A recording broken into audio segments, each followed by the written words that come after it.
So we have four distinct speakers with us today who will be talking about their experiences as it relates to the Smart Zone's efforts to look at where they want to go over the next 15 years and beyond. Our first, no particular order here, but Patrick Visser is the Chief Commercial Officer at MTech. Patrick has successfully started a medical software related company, funded the expansion, and successfully sold the company to a private firm servicing the life sciences industry. He has run a consulting firm helping startups enter the US market, and he's been with the Smart Zone for a year, over a year, 1 year. Jim Baker is the Executive Director of Michigan Tech's Office of Innovation and Industry Engagement. He is a patent agent, leads Michigan Tech's technology commercialization, industry relations, and sponsored research services, and he works with other universities in the state to implement similar programs. Jim has been part of the management or advisory team of a number of early stage technology companies and is co-owner of a small UP-based manufacturing company, Iverson Snowshoes. Iverson Outdoor. Iverson Outdoor. It's a company that's been around a long time. Mike Morin runs, Mike, down here on the end, runs the Grand Rapids-based Start Garden Entrepreneurial Initiative and Seamless IoT, Internet of Things Accelerator. Mike is a seasoned business strategist with a past in physical product and digital business startups. He works at the Start Garden, managing investments, general operations, and overseeing the Seamless Accelerator. Prior to working at Start Garden, Mike served as mentor director for the accelerator program Momentum, was COO at Boxed Water and The Common, and a senior business advisor at WinQuest Group. Before that, Mike was senior vice president for business development for Media Guide and president of Nowhere. You're somewhere now. Therese Hunwick, last but most important. It's the money. Therese is the founder of Thayer Carver, which specializes in transaction advisory services for early stage to mid-market companies. Therese is also a co-founder, general partner, and partner of the Bell Michigan Fund, which focuses on early stage investments in women-led technology companies. She has over 15 years of experience in supply chain, finance and accounting, sales, business development and strategy, manufacturing, mining, distribution, retail, and technology organization. Therese grew up in Houghton and currently serves on Michigan Technological University's Corporate Advisory Board for Institutional Diversity, where she is the co-chair of the fundraising committee. So welcome, all of you, and welcome all of you. We're going to have a series of questions for each of our panel members, and at the end, you'll have a chance to ask questions. So let's start with Patrick. You have been in the Keweenaw for a year. What have you observed to be the entrepreneurial strengths of our region? Well, thank you and welcome to all our guests. We really appreciate you being here this afternoon. My mother grew up in this area, and she's also of Finnish heritage. And for those who aren't familiar with the Finnish American culture up here, there's a Finnish word called sisu, and it translates roughly to perseverance, determination, and we have a lot of that up here, and that's a heck of a good thing to start with.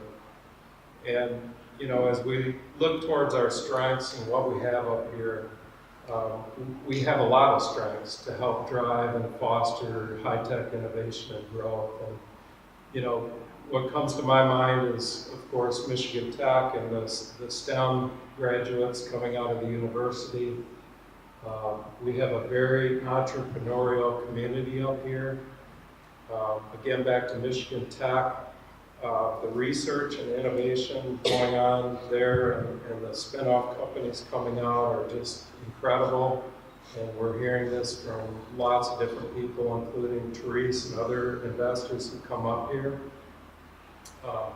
We have a good base of manufacturing and advanced materials companies in the area. You know, you heard from Eric this morning, and there's many others that are forming this cluster. And you know, I think our natural resources are a great strength here in the area. And then the quality of life. I mean, I moved up here from downstate Michigan, and I love it. I've loved it all my life. I've been visiting family up here, and never thought I would have a chance to work and live up here. So it appeals to a lot of people. So those are some of the things that come to mind. What about the weaknesses? We have no weaknesses. Next question. You know, if we look at some of the challenges of the area, I think, you know, our professional level, senior level management talent up here is a little thin. Sales capabilities, professional level employment opportunities. I think, you know, the remoteness from a geographical standpoint. I think because investment capital for startups is mainly downstate, it's somewhat of a limitation here for the area. I think, you know, infrastructure is an issue. You know, we've heard about the power and energy costs up here and some of the other challenges of the infrastructure. I think from my perspective, you know, working at the Smart Zone Incubator, we have a lot of really good startups, but they're very early stage. I think, you know, one of the things that we would like to expand upon or trying to figure out how to do is maybe find some startups that are a little bit more down the path and have a chance to achieve higher growth. And so we're going to talk a little bit more about that later, but I think, you know, one other area I've seen that may be a deficit, and Brad Canale and Ray are working on this, is marketing of the area to people and companies, trying to attract companies to the area, bring in professional level people, and Ray and Brad and others have formed a UP-wide economic development organization to work with the local economic development organizations in, you know, defining strategies and putting a group together that's funded on how we can pursue some of those goals. So look for improved marketing in those respects.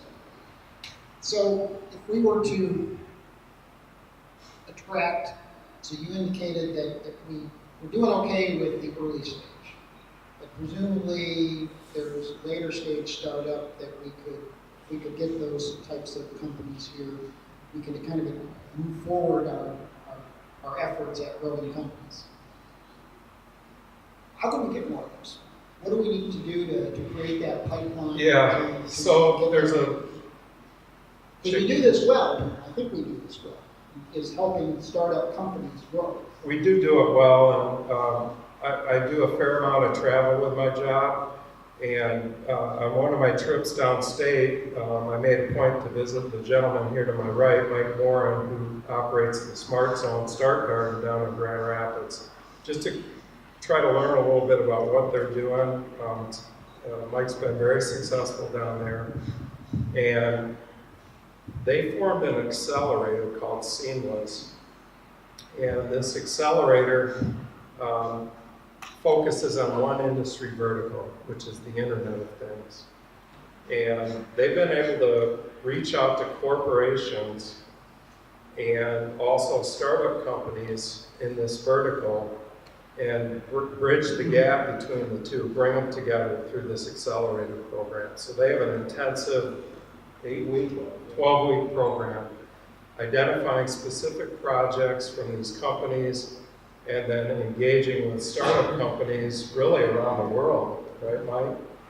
Um, and so, you know, the more I thought about this, I thought, you know, we could do something like this. I think we could. And so I came back and I met with Jim Baker to my left at Michigan Tech, and we kicked it around a little bit, and Jim was very receptive to it, and so we started talking about what are the strengths in the area that we could leverage and capitalize on, particularly with Michigan Tech, but also within the region here. And we talked about advanced materials, we talked about life sciences, we talked about aerospace, we talked about forestry, water, and on and on. And we kept coming back to advanced materials because it touches so many of those other verticals, aerospace, automotive, medical, right? And so Jim and I wrote a concept paper up, and then we brought in Marilyn, picked her brain a little bit about it. And so we thought it was a good idea, but we weren't sure. So my counterpart, Jason, was able to connect us with an organization that provided some grant funding to do a feasibility study on this concept. And so what we've done is, this is through an organization downstate called DMAT.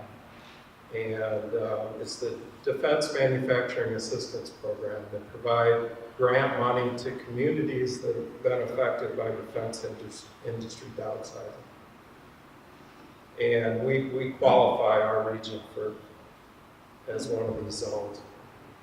So we got the $50,000 over the past couple months. We've interviewed several consultants, and we've selected a group to do this feasibility study. And so we have engaged with Carol Cross-Laufer and Dr. Gary Evans, and these folks are top-notch. They've got experience in economic development. Carol served in the venture investment group at Panasonic. They've worked with over 50 accelerators and incubators. And so we're excited to see, you know, what's going to come of this. And it's a 5-month program. We're going to meet in August and then have a 2-day event where we're going to bring them in to tour Michigan Tech, the MTech facilities, and some of our stage 2 companies here in the area, and look at how we can collaborate on moving this feasibility study forward. We don't want to sit on our heels while this is going on, so we want to kind of parse out the tasks between our group to see what we can do to kind of move it forward, as well as what they can do to help us. So you said you and Jim sat down and kind of looked at some of the different strengths of Michigan Tech, and you arrived at advanced materials. But give some more specifics. Why is it you think advanced materials and advanced manufacturing is potentially the way for this accelerator to go? Because Jim said it. Oh, okay.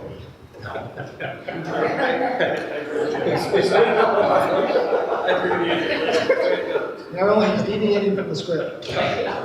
No, seriously. You know, again, I talked a little bit about that, how we looked at the different verticals at Michigan Tech and the area. You know, advanced materials and advanced manufacturing is two of the strategic priorities for the state of Michigan in terms of industry verticals that they want to advance, right? So you start with that, you're in a pretty good place. Michigan Tech is the designated MTRAC hub for the state of Michigan for advanced materials.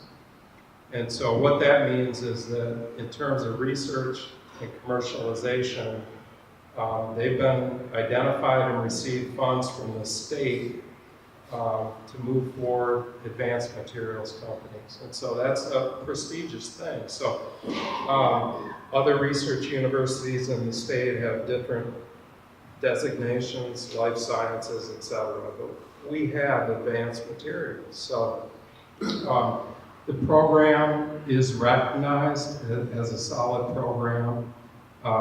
Again, we have a variety of stage 2 companies here in the region in advanced materials and manufacturing. So we've got that core base. What else? I would say in our initial analysis of this concept, we did look at competitors in terms of accelerators, and we found very few in the United States. And then finally, we talked to a lot of people about this idea over the last 6 months, and the response back has been overwhelmingly positive. I mean, from senators, representatives, industry people, you name it. And so, we feel like, yeah, we're still at the feasibility stage, but we're going into this thing with a lot of positives right now. We're going to have an initial kickoff meeting with the consultants in August. And then, again, we want to bring them up here in September so that they have a chance to really understand the whole ecosystem up here. And that's Michigan Tech, be able to meet with the key folks, Jim and Steve and others in advanced materials, a chance to look at the facilities. We want to show them what MTech has, and then we'd like to get them out in the community and show them some of our stage 2 growth companies. And just kind of give them a really good background of what our capabilities are. And then I think they estimated, meaning the consultants, about a 5-month process to provide us a report. And so I think that's basically the timeline. So we'll be looking at beginning of next year that we'll have this wrapped up. Yeah. Okay.